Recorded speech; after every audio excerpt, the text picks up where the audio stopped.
हलक्या फुलक्या मिनी ब्लॉगमध्ये तुमचं सगळ्यांचं स्वागत आहे। आम्ही ते गिफ्ट घेतलं आहे। आम्ही चाललो आहोत बड्डे पार्टीला। इथे मी स्वराच्या जीन्सपासून बनवली होती बॅग, ही बघा अशी मस्त झाली आणि हे इथे मी क्रोशाचं पण बनवलेलं आहे। आम्ही निघालो आहोत आता बड्डे पार्टीसाठी। बड्डे थीम होती हॅरी पॉटर। तर अशा प्रकारे छान असं डेकोरेशन केलेलं होतं बड्डे पार्टीचं हॅरी पॉटरचं। आणि मग इथे गेल्यानंतर ही बड्डे गर्ल आहे आरोही आणि ही अनन्या। मग आम्ही इथे गेम खेळलो, स्वरा इथे गेम खेळत आहे। असे सगळ्यांनी एक एक करून पार्टिसिपेट केलं होतं।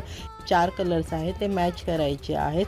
तर 5 चान्स दिलेले होते, त्याच्यामध्ये ते करायचं होतं। असं मग सगळ्यांनी टर्न बाय टर्न केलं होतं। फुल मजा आली, एन्जॉय केलं सगळ्यांनी। आणि त्याच्यानंतर मग परत एक गेम होता, तो पण सगळीजणं खेळले। असं टर्न बाय टर्न सगळ्यांचं झालं, कोणी कोणी त्याच्यामध्ये विन पण झालं। आणि त्याच्यानंतर मग केक कटिंग झालं। अनन्या आरू या ट्विन्स आहेत, मग त्यांनी केक कटिंग केला। हॅरी पॉटरचा होममेड केक होता, तर तो तिच्या मम्मीने बनवला होता, श्वेता। तिचंही नाव श्वेता आहे, माझं पण नाव श्वेताच आहे। तर नंतर मग डिनर झालं, सगळ्यांनी एन्जॉय केलं, ते पण मस्त फूड होतं। मग स्वराने त्यांना बड्डे गिफ्ट दिलं। आम्ही असे मग सगळ्यांनी फोटो काढले, फोटो तो बनताही आहे। केक मस्त यम्मी होता। आजचा हलका फुलका व्लॉग तुम्हाला कसा वाटला? आवडला तर नक्कीच लाईक करा, शेअर करा आणि सबस्क्राईब पण करा।